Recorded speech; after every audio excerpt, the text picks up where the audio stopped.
Good evening, folks, and welcome to the Horror Corner.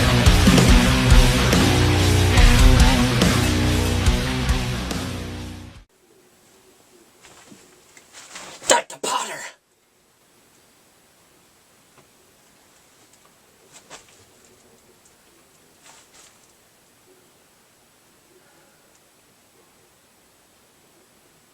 Happy trails.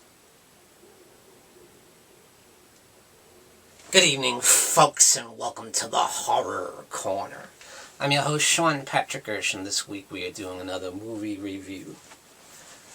This is Alone in the Dark. Released in 1982, directed by Jack Sholder, who also co-wrote the film, and starring Pleasence, Jack Palance, Martin Landau, and Dwight Schultz. So here's the original poster art on this great Scream Factory Edition Blu-ray, which I highly recommend.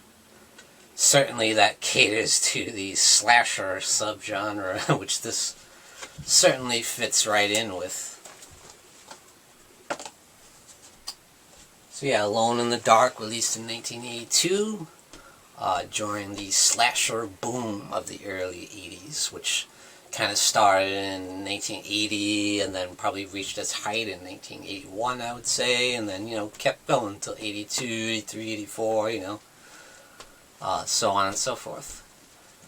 So, yeah, what really stands out about this film is the great cast. I mean, they got Pleasence, veteran of horror. You got Jack Palance, a huge veteran of horror. You got Martin Landau, Oscar-winning actor. You got Dwight Schultz, who was in the A-Team at that time, and later on went into being Star Trek and stuff like that. So yeah, awesome cast, and they're all fantastic in the film. And you got Pleasence as none other than a psychiatrist, of all things. But you won't confuse his character with Dr. Loomis. He's definitely very different, very quirky, and, outgoing. Not quite as intense as like Dr. Loomis. But yeah, the film starts off with a great dream sequence with some great atmosphere. You see it's in the dark and it's raining, and we see Martin Landau's character, Byron Preacher Scutliffe, walk in. It's called Mom's Diner. He's talking to Mom, the waitress. And we see Pleasence there. He's got like a hatchet in his hand. And they hoist him up in chains, and he's ready to hack him up, and then he wakes up screaming, and we realize that he's in a psychiatric hospital. Yeah. So him and the rest of our cast, played by Jack Palance, of course, as Frank Hawks, who was an ex-military. He was a POW. And, Martin Landau's character, he's a preacher who went crazy and started, burning churches and stuff with people in them, mind you. And, you got this guy, Jack the Bleeder, Skag, who's like a killer, and he never wants to show his face to anybody, so every time you see him, you see, like, the back of his head. And you got this big guy who apparently rapes little girls. He's like a pedophile. So yeah, these people are absolute lunatics. And so they bring in this new doctor, Dr. Dan Potter, who took the place of the doctor that, apparently the crew of patients really got close with. And they did not want to recognize this new doctor, and his methods, They have this wild idea in their head that this guy murdered the other doctor, even though he just went to another facility to work, he's not dead. But they just had this wild notion in their head, that this guy knocked off the other doctor and took his job, So they come up with the plan to kill this guy, the new doctor, Dan Potter. And also have to mention, of course, Pleasence's character, He's very kind of quirky, and he has, you know, the unusual methods of how to deal with these, like, you know, criminally insane patients, you know. He's got a very different, unique methods of dealing with them. He tells them, like, nonsense. He fills their head with, like, weird nonsense, you know, to, like, throw them off the fact that the things that they're saying are crazy, you know. Dr. Byron Preacher, Martin Landau's character, is a pyromaniac, you know, and and Dr. Bane, Donald Pleasence's character, gives him matches. And what does he do? He goes off and lights his jacket on fire and starts swinging it around at the other patients. I'm like, wow, that's how you deal with these people? And then Jack Palance's character, Frank Hawks, he's awesome in this movie, by the way. Jack Palance rules in this movie. He's awesome. He's very, like, schizophrenic, you know. Very intense, you know, as Jack Palance usually is in his movies. He's a very intense guy, you know. He's got that crazy stare, the wild eye, you know. Kind of gruff mannerisms, you know. And he's just perfect for this role, you know. So yeah, he's kind of the leader of his little group of crazies, you know. And they come up with the plan, and, you know, as soon as we get out of here, we're gonna go get the doctor, we're gonna show up at his house and kill him, you know. And guess what? There just happens to be a blackout throughout the city, you know.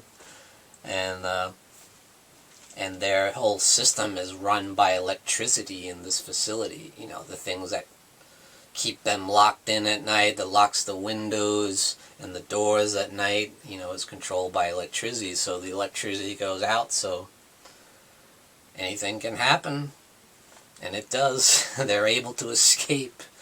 They escape from their rooms, and they kill off the security guard. The big dude grabs the guy, hoists him above his head, and gives him a killer backbreaker. I'm like, wrestling move, nice. I like that. He's just like this big, huge brute guy, you know. And then you got the bleeder guy who's just completely nuts, and he's like a slasher killer, you know. And what happens is once they get out the front door, they see another doctor's car, and as he's just about to pull in, they smash in his car, and they steal his car, throw the guy out. And you have these maniacs on the loose, these psychopaths, these 4 nut jobs out there in the world, in society. You know, anything can happen, and it does. As you can expect, bad things happen. You know, people get picked off one by one in true slasher fashion. And, you know, during the blackout, there's, like, chaos going on, there's riots going on, there's people looting in the streets and breaking into stores and stealing stuff. And they break into the sporting goods store and, you know, get all their weapons. Jack Palance's character gets a crossbow and a gun, and Martin Landau gets this huge, you know, hunting knife, and, you know, the bleeder gets, like, the claw thing, the hammer claw, and, you know, they all get their weapons of choice. And they're out there to just wreak havoc upon the world. And one part's hilarious when they steal the van, and they see the mailman riding his bike, and Preacher's like, "I want that hat. Get me that hat." And he's just like giggling and saying like, "Ha ha ha ha." Like the Joker almost. How come Martin Landau never played the Joker? He would have been perfect. They just run the guy over, they just back into him and kill him, and he just takes his hat. And then Martin Landau just shows up at the door of the Dr. Potter's house. Oh, so they know where they live. And the reason they know where Dr. Potter lives is early on in the film, they break into Dr. Bane's office, and you know, they find a letter addressed to Dr. Potter. So yeah, they know where he lives, unfortunately.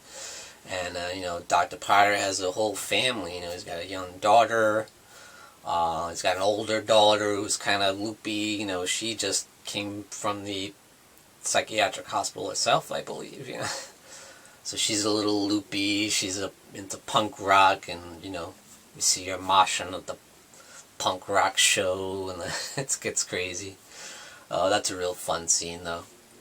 They see this punk band that's talking about chopping your mother up, and they got axes in their hands. It's hilarious.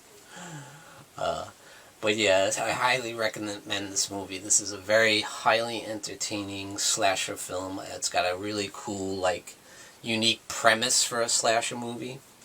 And it's got the home invasion aspects, too, because, you know, the final act is them, you know, all trying to break into Mr. Potter's house while his family's there, and they terrorize the family, you know, try and kill them all, you know.